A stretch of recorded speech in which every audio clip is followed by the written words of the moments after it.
ये आकाशवाणी रायपुर है। छत्तीसगढ़ी समाचार बुलेटिन के संग किरण वर्मा के जय जोहार। अब सुनाओ आज के प्रमुख समाचार। छत्तीसगढ़ विधानसभा के मानसून सत्र के आखिरी दिन आज भारत के नियंत्रक और महालेखा परीक्षक के रिपोर्ट पेश करेगी। केंद्र सरकार उड़ान योजना के तहत प्रदेश के अंबिकापुर, बिलासपुर और जगदलपुर हवाई अड्डा मन ला क्षेत्रीय संपर्क योजना बर चिन्हित करे है और देश भर में आज 25वां करगिल दिवस मनाए जाथे। वीर सपूत मन ला सुरता करत देगिस श्रद्धांजलि। अब समाचार विस्तार ले। भारत के नियंत्रक और महालेखा परीक्षक सीएजी के सार्वजनिक स्वास्थ्य अधोसंरचना और स्वास्थ्य सेवा मन के प्रबंधन उपर रिपोर्ट आज मानसून सत्र के 5वां दिन छत्तीसगढ़ विधानसभा में प्रस्तुत करेगी।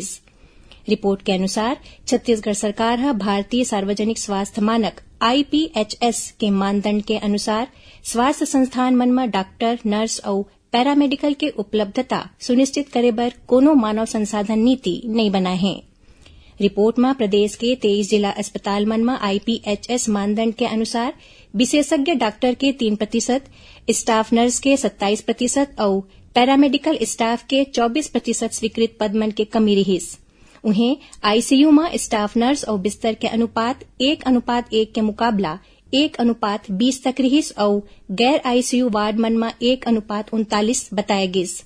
सीएजी के रिपोर्ट में स्वास्थ्य सेवा क्षेत्र पर मानव संसाधन नीति तैयार करे बर कुछ सिफारिश और सुझाव घलो दे गए है। राज्य विधानसभा के मानसून सत्र के आखिरी दिन आज प्रश्नकाल में गर्भवती महिला मन ला गरम खाना नहीं दे जाए के मुद्दा उठिस। पूर्व मंत्री अनिला भेड़िया गर्भवती माई लोगिन मन ला मिलैया गरम भोजन बंद करे के मामला सदन में उठाइन। एमा महिला बाल विकास मंत्री लक्ष्मी राजवाड़े बताइन कि ये योजना बंद नहीं हुए है। डीएमएफ सीएसआर फंड ले गरम भोजन दे जाथे। जवाब ले असंतुष्ट होके विपक्षी सदस्य मन सदन ले बहिर्गमन कर दिन। उन्हें सदन में आज भारतीय जनता पार्टी के विधायक मोतीलाल साहू प्रदेश में मलेरिया और डायरिया बीमारी ले लोगन मन के मौत के मुद्दा में ध्यानाकर्षण लाइन।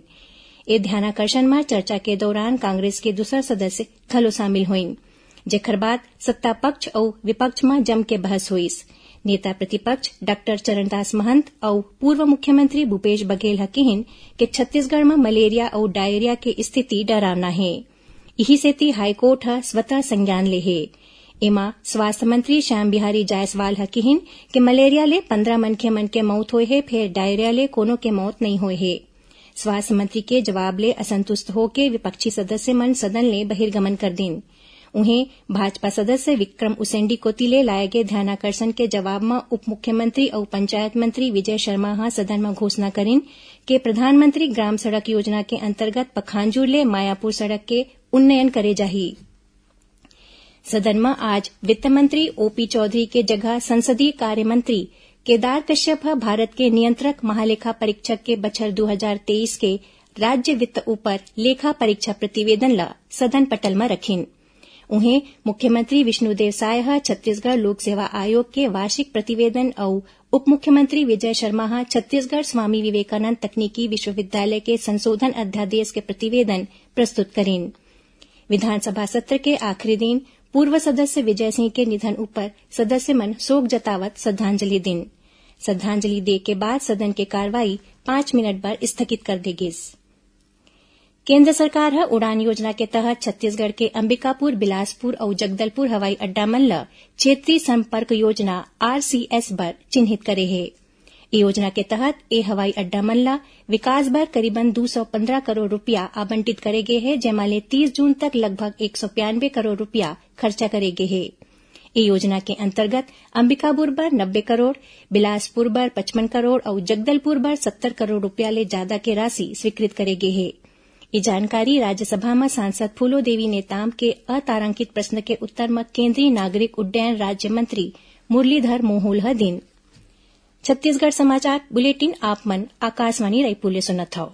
छत्तीसगढ़ के खबर ले है आपके वास्ता और खबर के विश्वसनीयता ले है हमर वास्ता।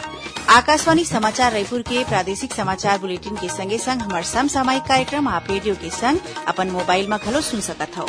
आकाशवाणी समाचार फेसबुक, ट्विटर और यूट्यूब में घलो हावय। हमार फेसबुक पेज हरे Chhattisgarh news on AIR, Twitter handle CGAIR news और हमार यूट्यूब चैनल हरे छत्तीसगढ़ AIR न्यूज। तो अब रेडियो के संगे संग आपके मोबाइल के माध्यम ले हम आप तक पहुंचत हन। छत्तीसगढ़ के हर खबर पर सुनत रहो आकाशवाणी समाचार।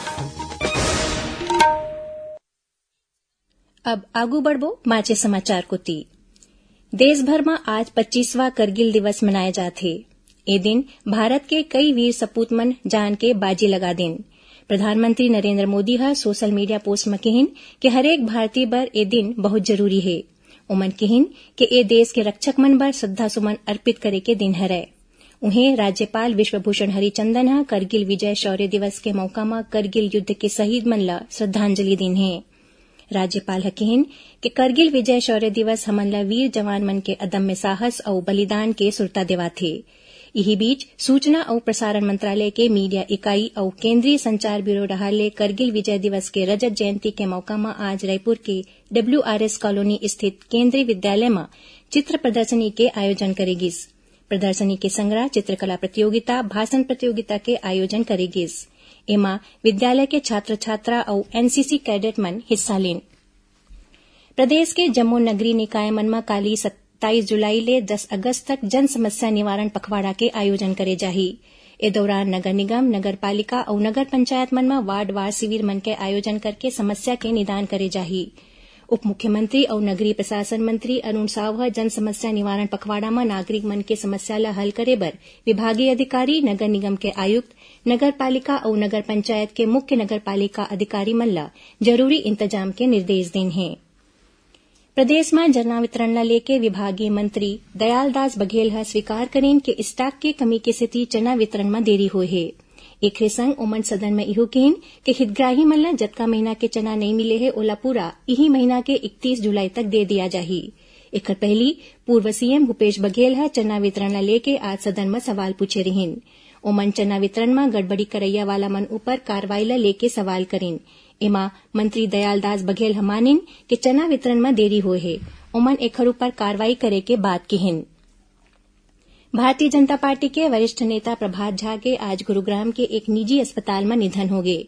उनका निधन में मुख्यमंत्री विष्णुदेव साय हा संवेदना जताइन। ओमन कहिन कि भाजपा के राष्ट्रीय उपाध्यक्ष, मध्य प्रदेश भाजपा के अध्यक्ष, राज्यसभा सांसद के रूप में प्रभात झा ह सत्ता और संगठन में अपन विशेष योगदान दिन।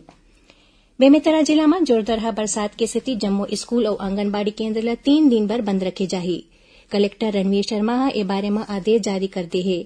आदेश में कहे गए है कि जिला में 27, 28 और 29 जुलाई के जम्मू सरकारी स्कूल के संग्रह अशासकीय अनुदान प्राप्त स्कूल और जिला के जम्मू आंगनबाड़ी केंद्र मन में अवकाश रही, लेकिन ये अवकाश के पात्र शिक्षक, स्कूल के स्टाफ और आंगनबाड़ी कार्यकर्ता नहीं होही।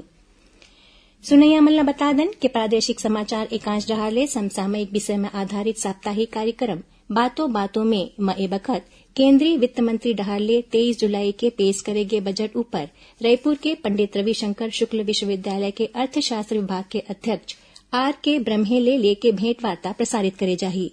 ये कार्यक्रम आकाशवाणी केंद्र रायपुर ले काली 27 जुलाई के बिहनिया 10:30 बजे ले प्रसारित करे जाही। इला छत्तीसगढ़ स्थित आकाशवाणी के जम्मू केंद्र एके संग्रह रिले करही। और अब पेश है मौसम के हाल। मौसम विभाग के अनुसार बंगाल के खाड़ी में बने सिस्टम के सेती प्रदेश में काली आने जगह मन में हल्का ले मध्यम वर्षा होए या गरज चमक के संग छींटा पड़े के संभावना है। उन्हें मध्य छत्तीसगढ़ में 1-2 जगह में गरज चमक के संग गाज गिरे और भारी वर्षा होए के संभावना है। आखिर में प्रमुख समाचार एक घाव फेर। छत्तीसगढ़ विधानसभा के मानसून सत्र के आखिरी दिन आज भारत के नियंत्रक और महालेखा परीक्षक के रिपोर्ट पेश करेगी।